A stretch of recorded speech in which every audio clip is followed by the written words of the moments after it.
I want to ask Mike something. You work because I've never worked there, right? And I see with because you do these podcasts, and it's just a business, right? We watch the shows. We have to, and then that's the thing. Like everybody gets a general, opinion of me, like based on, like if people have a general opinion of me. They'll read a headline and stuff, but they don't listen to me. If you're not a fan of mine, you're not going to listen to me on the podcast, right? So it's like I got a lot of people that comment on me without ever really hearing what I say. But because we do a lot of this, we review a lot of the shows. Everything I talk about is categorically. Like if there's a say, I'll talk about what I don't like about this, and I'll put people over. That's the worst. The biggest fallacy is like I just bury everything. Absolutely not. I put over stuff that I see. To see a lot of it too. But the thing is that I see the attitude is that there's a perception of the fan base right now. Okay, and this is another divide too. Is like, and this is what I kind of like have an issue with, right? Is that there's more fans of the people that have opinions about this business that have never done it before and never been trained, that they've kind of created this combative atmosphere against people like me that have been in the business, have been trained, and we're discussing the same topics, right? And it's like, just because like, I'm saying things contrary to the other fan base, the whole conversation gets kind of toxic because wrestling fans like to cut promos on the wrestlers on social media. Bro, like you saw here, like you commented on me, we got like people just attack you. You're like your gimmick and stuff, and like they attack me too. Right. And that's the culture, like you're talking about, this combative attitude in professional wrestling, and it's like. It's because wrestling is on social media. It's problematic because social media is just inherently combative. All anybody is doing is fighting right now, and like that's what I try to do. Is like I try to have people like Mike on and stuff. Like, hey, we disagree. Hey, come on, I'll gladly discuss this with you. Stuff. But like other people don't. There's people just cutting promo. Cornell won't do podcasts with other people. He'll just cut promos on them. And I'm like, hey, I'm willing if I don't cut the promos like that, but let's discuss this stuff. Have like good discussions and everything. And there's not a lot of people willing to do it because everything is so combative and so argumentative. It's like, I've got no issue with anybody personally, with anybody I've ever like said anything about, because like I've been an agent before. This is what I would say if the guy came through the curtain. This is my critique of the match, and I'm just telling the podcast audience. So people maybe don't like what I say. It's like, hey, but I'll bring you on the show and talk about it anytime. Because that's what I saw. So, but like, what do you think about that? I think there's and I think you're 100% right, Glenn. I just think there's this perception or at least this idea that is constantly floated out that drives me nuts. That and I'm not pinpointing at you. We just happened to get into that Twitter spat. And look, whatever Nick was talking about, I'm guilty of it too. Like I'm an imperfect person, so I'm not going to come on here and be like, oh, we all are. Shit, because I do. I'm a human, and that's human nature. But I feel like there's this sense that these young wrestlers don't respect the older guys. Like the Undertaker's comments, they did piss me off because I took it as the guys were soft. He did say the product, but then he did go to the video games, and then he did go and say like, I liked it when men were men. And I'm like, why do you have to disrespect these younger guys who, when I was in the locker room, admired him, like looked up to him to the utmost, like he's the godfather there. When he walks in, you're like, holy cow, that's the Undertaker. So to me, it's like, instead of going to these guys, explaining to them like, hey, this is why I think you're soft, or this is why I think you need to do this, just to make a blanket statement across the board that all these guys are soft. Like, I'm sorry, I don't want to go back to the day as a recovering drug addict. I don't want to go back to the days when guys were popping pills and cheating on their wives and carrying guns in their bags. That doesn't sound like manly men to me. That sounds like insecure men. So like, it does bother me to a sense when I see a lot of these younger guys coming up who are super respectful and super kind, and all they want to do is put on these amazing matches, and they actually look to these guys like, please help me. I don't see the disrespect. I don't understand it. And so here's something I'll add to this too, because this is another thing I think gets overlooked a lot now, is that in that era, you didn't have the internet in which people always think of the internet as this way for like fans to dictate, you know, how things should go, and for wrestlers to leak things to the sheets. But let me tell you something: the Office are the worst sheet leakers in the business. And don't let anybody tell you that it's wrestlers. Like, yeah, there are wrestlers doing it too, but it's the Office, okay? Because one of my key rules to life is if people can't control you, they'll control the narrative about you instead. Okay, and I've been subjected to it like several times. So when you get these, and this is where I agree with some of Mike's sentiment in that you can't make these blanket statements about like, oh, the guys need to stand up for themselves and the guys need to have more balls and be more ambitious and stuff. Because hey, you know what happens to guys who stand up for themselves and talk back to the Office and stuff? They get labeled as, oh, he's problematic. He's a loudmouth. He doesn't have a good attitude. Because the guys in the Office are the biggest pussies in the business. They're the ones who are thin-skinned. They're the ones who have got like the biggest insecurities because they never did this. Especially the ones who are like basically stooges, who's like their whole job is to basically prove that they need to be there. Like there's a whole economy that exists in wrestling of people whose entire life is consumed with basically proving that the business needs them to exist, even though it doesn't. So they are constantly trying to minimize the contribution. Mike, how many times have you been told, hey, you don't get paid to write, you get paid to perform. You let us do it. No. I want to ask Mike a please. I've never been in New York, right? Never worked in that structure.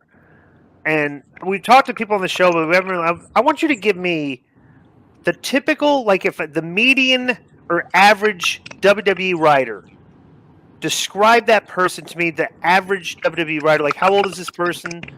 What's a typical writer like there? Because these are the people that are basically crafting, hey, this is my get over stuff, and you guys are writing this stuff for me. So, like, what's the typical, the average writer? Okay, so let me preface it by first saying that the writers, they get way more they get on, and they don't deserve it. And it's because coming from experience, a lot of the writers that I interacted with, like that are my age, they've written for TV shows. They're usually like anywhere 25, 35 in that age. They're brilliant. And most of them are diehard wrestling fans. And a lot of the times they would bring me stuff that I would look at and I'd be like, that's great. The problem is it doesn't get on TV because the final say of everything is Vince McMahon. And so there's this common misconception that you can't hire writers to make a wrestling show. I disagree because a lot of them really understand the industry. They really get it. Just having conversation, like one of the 205 writers, I'm trying to think, I think his name was Chad. He helped me and Drake put together our entire storyline of me hating the general manager of 205. He sat down with us and he wrote our, took our input to write down for our first one-on-one segment together. But and it came out awesome. But the problem is when you get to the main roster, Vince McMahon has final say. So the writers are now writing to what they think Vince wants to see. So they're not writing to put on the best product. They want to keep their jobs. So they're writing to what they think will keep them a job, because the more their scripts or their segments get put on television, they're like, all right, I'm not going to get fired. I'm constantly being used. So they're always fearful for their job too. So the successful ones are the ones that write enough of stuff that Vince likes. Exactly, 100%. And the stuff that Vince likes gets on TV, and that's the stuff that like is not good. That's how it works. Right, yeah. I just want to qualify when I said what I said before. I wasn't really referring to writers. I'm referring to like the higher up office people. Right. Yeah, but this is hey, you don't get paid to write. You get paid to perform. You let us handle that. Right, but there's I said, the biggest fallacy about writers is like the whole thing of like, oh, wrestling doesn't need writers. No, it's like you need writers that have good ideas. Right. That's it. It's like for everything you see on TV that's creative, it looks good, comes from somebody's idea, and that's it. That's how it plays out. But like it just seems like I don't know. It's like there's this tone in wrestling today, and like Tony Khan, like also talked about, like he's a big South Park mark. There's a lot of comedic tone in wrestling. Like it's not to be taken seriously. It's not, it's like everything's a punchline and stuff like that. If there's an angle, there's something, and I think that's problematic too. Well, like you say, because we like to get. That's one show. No. WWE is very cartoonish. Also, they got a lot of serious, like the interspersing the Roman Reigns stuff in with like the Otis and Chad Gable where they're doing hip thrusts and it. You're marrying two weird universes. Right. There's still the cartoonish stuff that they try to promote. Like, if we just got rid of all of it, I thought like everything cartoonish in wrestling, they just say, "Hey, we're not going to do it anymore. Not even one segment." I wonder what the perception of the professional wrestling business would be. Well, more looked at more seriously. I don't know. Well, I mean, this is one of the reasons why I love working with the NWA, because we're so stripped down that we necessity breeds invention with us, in that like we have to, because we don't get a rights fee for our show, or at least for now, like we're not sitting there going like we can put on whatever we want, like we get paid, we only eat if we get people to buy pay-per-view, right? If we've got to get people to invest over 6, 8, 10 weeks, whatever it is, to get them, enough of them to buy a pay-per-view. You got to hunt to eat. Got to hunt to eat, right? Yeah. So when we're sitting down, anyone who's involved in the process, Billy, me, Pat, Billy, whoever's involved, we're going, okay, priority 1, world title, main event. Who are we heading to next? Who's challenge? You know what I mean? Who's going to challenge for the title?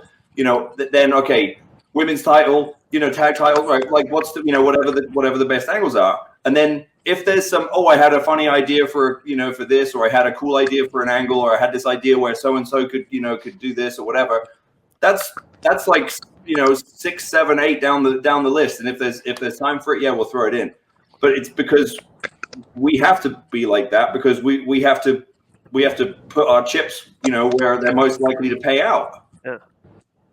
So no, and like good.